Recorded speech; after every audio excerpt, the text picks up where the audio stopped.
44 ఏళ్ళు అవుతుంది. 44 years నా ముద్దమందారం సినిమా నేను హీరోగా యాక్ట్ చేసింది.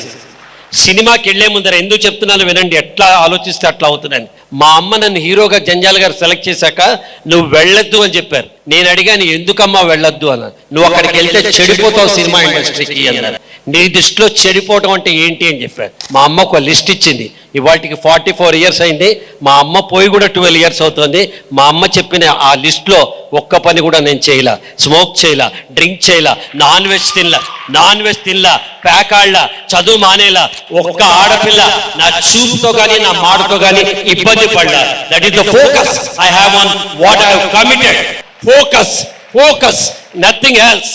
Being focused on the future means thinking about the future. Future గురించి నా ఫ్యూచర్లో ఏం ఫోకస్ చేయాలంటే ఆలోచించు. ఫ్యూచర్ ఎలా ఉంటుంది ఆలోచించండి. 5 ఏళ్ల తర్వాత నేనేం చేస్తానో ఆలోచించండి.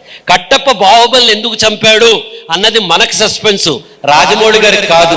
ఆయనకి కథ తెలుసు. నీ జీవితం కథ నీకు తెలిస్తే నువ్వు ఫ్యూచర్ గురి మీద ఫోకస్ చేస్తావు. రేపు ఎలా ఉంటుంది అని నువ్వు ఆలోచించగలిగితే రేపు నీ కళ్ళకు కనిపిస్తుంది, నువ్వు అలా ఆ వైపుకి వెళ్ళగలుగుతావు. Then anticipating its consequences. నేను లెఫ్ట్కి వెళ్ళాలా, రైట్కి వెళ్ళాలా, లెఫ్ట్కి వెళ్తే ఏమవుతుంది, రైట్కి వెళ్తే ఏమవుతుంది అని మీరు కాన్సిక్వెన్సెస్, దాని పరిణామాలు యాంటిసిపేట్ చేయటం ఫోకస్. అండ్ ప్లానింగ్ అహెడ్, ముందరే ప్లానింగ్ చేయటం.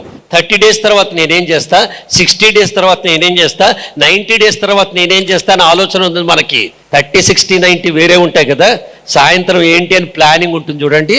అబ్బా, ఆ ప్లానింగ్ ఎంత బాగుంటుంది. ముఖ్యంగా మందు కొట్టే వాళ్ళు మీకు తెలియదమ్మా ఎంత బాగా ప్లాన్ చేస్తారంటే, అన్న నువ్వేం తెస్తావా, అచ్చా నేను కొంచెం తెస్తాను, చూడ నువ్వు తెస్తావా, ఏడగొచ్చింది. అసలు ఆ ప్లానింగ్ అసలు మన జీవితంలో 30 నిమిషాల తర్వాత ఏం చేస్తామన్న ప్లానింగ్ కూడా ఉంటుంది. కానీ 30, 60, 90 అంటే ఆ 30, 60, 90 కాదు. 30 days తర్వాత నేనేం చేస్తా, 60 days తర్వాత నేనేం చేస్తా, 90 days తర్వాత నేనేం చేస్తా. It can help you connect with your goals and aspiration. Goal అంటే ఏంటంటే రేపటి మన ఆనందం ఈనాటి గోల్.